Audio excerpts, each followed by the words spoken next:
বাংলাদেশের সর্বশেষ গুরুত্বপূর্ণ আপডেট সংবাদ আপনাকে স্বাগত। শুরুতেই সংবাদ শিরোনাম, পরে বিস্তারিত।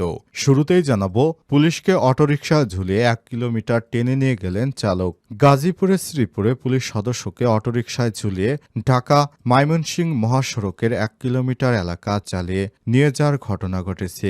এই ঘটনায় পুলিশ চালকসহ অটোরিকশা আটক করা হয়েছে। বুধবার 19 ফেব্রুয়ারি বিকেলে গাজীপুরের শ্রীপুর উপজেলার ঢাকা ময়মনসিংহ মহাসড়কের জৈনাবাজার এলাকায় এই ঘটনা ঘটে। এই ঘটনার একটি ভিডিও সামাজিক যোগাযোগ মাধ্যমে ছড়িয়ে পড়েছে। এরপর অভিযান চালিয়ে পুলিশ এই অটোরিকশা চালককে গ্রেপ্তার করেছে এবং অটোরিকশাকে হেফাজতে নিয়েছে। এরপর জানাবো, ইউনিসেফের সঙ্গে $3,66,500 অনুদান চুক্তি স্বাক্ষর। অর্থ মন্ত্রণালয়ের অধীনে অর্থনৈতিক সম্পর্ক বিভাগ ইআরডি জাতিসংঘের আন্তর্জাতিক শিশু জরুরি তহবিল ইউনিসেফের সঙ্গে $3,66,500 $4,39,80,000 মূল্যের একটি অনুদান চুক্তি স্বাক্ষর করেছে। এরই ধারাবাহিকতায় এই অর্থ সহায়তা পাবে বাংলাদেশ। এদিকে জুলাই অভ্যুত্থানে নারী বিক্ষোভকারীদের নির্যাতন করেছে নিরাপত্তা বাহিনী এবং আওয়ামী লীগের নেতাকর্মীরা, বলছে জাতিসংঘ। জাতিসংঘের মানবাধিকার কার্যালয়ের সম্প্রতি প্রতিবেদনে বলা হয়েছে, জুলাই অভ্যুত্থানের সময় রাষ্ট্রীয় নিরাপত্তা বাহিনী ও সশস্ত্র আওয়ামী লীগ সমর্থকরা আন্দোলনের অংশগ্রহণ ঠেকানোর জন্য মেয়েদের ও মহিলাদের যৌন নির্যাতন করেছিল। এবারে জানাবো, শিক্ষকদের মাস্ট টু যমুনা কর্মসূচিতে পুলিশের বাধা। বেসরকারি প্রাথমিক বিদ্যালয়ের জাতীয়করণের দাবিতে অন্তর্বর্তীকালীন সরকারের প্রধান উপদেষ্টার বাসভবন যমুনা অভিমুখে শিক্ষকদের মার্চ টু যমুনা কর্মসূচিতে বাধা দিয়েছে পুলিশ। এদিকে জুলাই আন্দোলনে খুনের ঘটনায় শেখ হাসিনা জড়িত বললেন মামুনুল হক। বাংলাদেশ খেলাফতে মজলিসের আমির ও হেফাজতে ইসলাম বাংলাদেশের যুগ্ম মহাসচিব মাওলানা মামুনুল হক বলেছেন, জুলাই আন্দোলনে খুনের ঘটনায় শেখ হাসিনা প্রত্যক্ষভাবে জড়িত ছিলেন, তাকে এর দায় নিতে হবে। এবং সর্বশেষ জানাবো, মাতৃভাষা দিবস স্মারক ডাকটিকিট অবমুক্ত করলেন প্রধান উপদেষ্টা। 21 ফেব্রুয়ারি আন্তর্জাতিক মাতৃভাষা দিবস উপলক্ষে একটি স্মারক ডাক টিকিট এর উদ্বোধনী খাম এবং একটি সিলমোহর অবমুক্ত করেছেন প্রধান উপদেষ্টা প্রফেসর ডক্টর মোহাম্মদ ইউনুস। বুধবার 19 ফেব্রুয়ারি তেজগাঁওয়ে প্রধান উপদেষ্টার কার্যালয়ে স্মারক ডাক টিকিট অবমুক্ত করেন তিনি। প্রিয় দর্শক, এতক্ষণ শুনছিলেন সংবাদ শিরোনাম, এবারে বিস্তারিত। তবে তার আগে বন্ধুরা, অনুরোধ থাকবে সংবাদটিতে একটি লাইক দিন। এই চ্যানেলে আপনি নতুন হয়ে থাকলে আমাদের সংবাদটি দেখতে দেখতে চ্যানেলটি সাবস্ক্রাইব করে রাখুন। কমেন্ট করে বন্ধুরা আপনার মূল্যবান মতামত জানিয়ে দিন আপনি বিশ্বের কোন দেশ থেকে বা বাংলাদেশের কোন স্থান থেকে আমাদের সংবাদটি দেখছেন এবং শুনছেন। এবারে বিস্তারিত। পুলিশকে অটোরিকশায় ঝুলিয়ে 1 কিলোমিটার টেনে নিয়ে গেলেন চালক। গাজীপুরের শ্রীপুরে পুলিশ সদস্যকে অটোরিকশায় ঝুলিয়ে ঢাকা ময়মনসিংহ মহাসড়কের 1 কিলোমিটার এলাকা চালিয়ে নিয়ে যাওয়ার ঘটনা ঘটেছে। এই ঘটনায় পুলিশ চালকসহ অটোরিকশা আটক করেছে। বুধবার 19 ফেব্রুয়ারি বিকেলে জেলার শ্রীপুর উপজেলার ঢাকা ময়মনসিংহ মহাসড়কে জৈনাবাজার এলাকায় এই ঘটনা ঘটে। এই ঘটনায় একটি ভিডিও সামাজিক যোগাযোগ মাধ্যমে ছড়িয়ে পড়েছে। আটককৃত অটোরিকশা চালক জনি আহমেদ 24, ময়মনসিংহ জেলার ভালুকা উপজেলার হরিবাড়ি গ্রামের মোহাম্মদ আহমেদ আলীর ছেলে।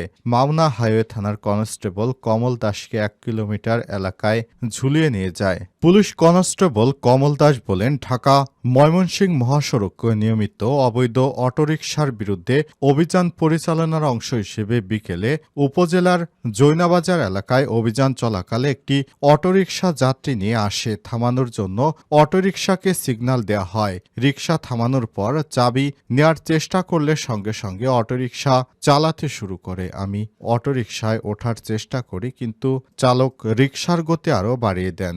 এরপর আমি অটোরিকশার ডান পাশে ঝুলে থাকি। অটোরিকশা চালককে অনুরোধ করলেও গতি আরও বাড়িয়ে আমাকে মহাসড়কে ফেলে দেওয়ার চেষ্টা করে। আমাকে ঝুলে কমপক্ষে 1 থেকে 1.5 কিলোমিটার নিয়ে যায়। ছড়িয়ে পড়া ভিডিওতে দেখা যায় একজন পুলিশ সদস্য ইউনিফর্ম পরা অবস্থায় চলন্ত অটোরিকশা রড ধরে ঝুলে আছে। পেছনে কয়েকজন যাত্রী চালককে অনুরোধ করছেন অটোরিকশা থামানোর জন্য, কিন্তু অটোরিকশা চালক গাড়ি থামাচ্ছেন না। অটোরিকশার পাশ দিয়ে বিভিন্ন ভারী ভারী যানবাহন চলে যাচ্ছে। পরে একটি স্থানে পৌঁছানোর পর জ্যামে উপস্থিত স্থানীয় ও পুলিশ সদস্যরা মিলে চালককে গ্রেপ্তার করতে সক্ষম হয়। মাওনা হাইওয়ে থানার ওসি আইয়ুব আলী বলেন, এই ঘটনার পরপরই অতিরিক্ত পুলিশ পাঠিয়ে পার্শ্ববর্তী ভালুকা উপজেলা জামিরদিয়া এলাকায় ঢাকা ময়মনসিংহ মহাসড়ক থেকে অভিযুক্ত চালককেও আটক করা হয়েছে।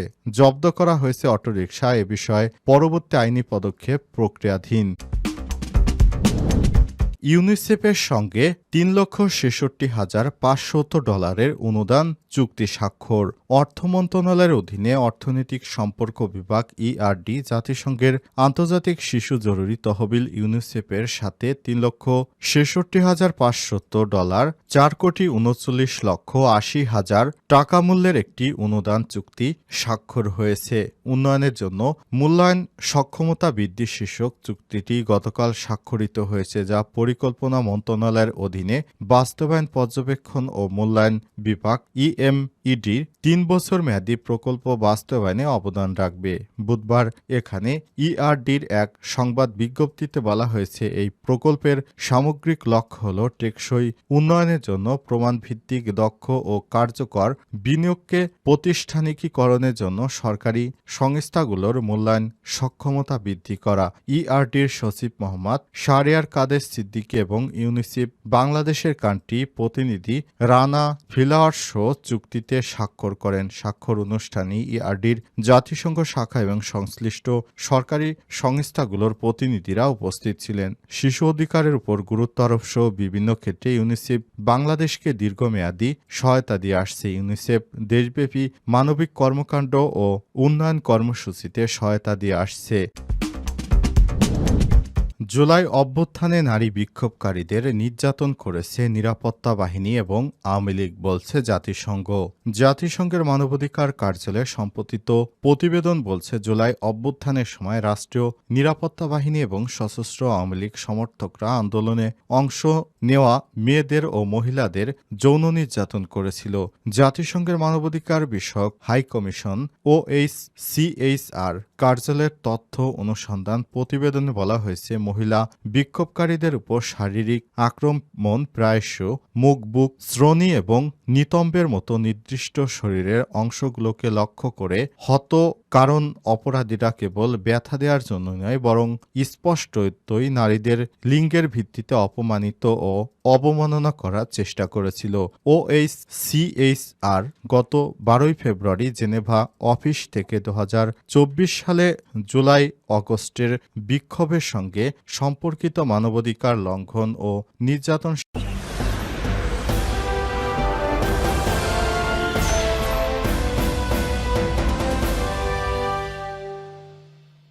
Audio Jungle.